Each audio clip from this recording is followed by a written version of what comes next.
আপনি একটু জানতে চাচ্ছিলাম আজকে অ্যাওয়ার্ড পেলেন, কেমন লাগছে? শুরু করলাম।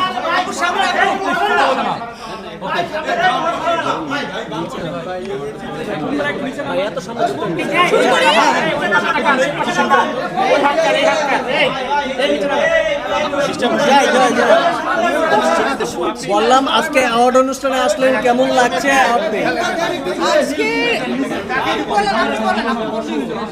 আজকের অ্যাওয়ার্ডে এসেছি, খুব ভালো লাগছে।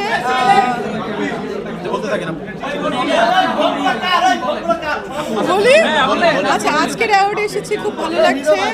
আসলে সব অ্যাওয়ার্ডে যাওয়া হয় না, সময় হয় না, যেহেতু দেশে ছিলাম সেহেতু চলে এসেছি। আর আরও একটা অ্যাওয়ার্ড ছিল 2 দিন আগে, বাট যাওয়া হয়নি বিকজ আমি দেশে ছিলাম না, সিঙ্গাপুরে ছিলাম। আপু কিছু বাইরে গিয়েছিলেন, ভাই কোশ্চেন করে কথাটা আগে শুনতে দাও। দেশের বাইরে ছিলেন এবং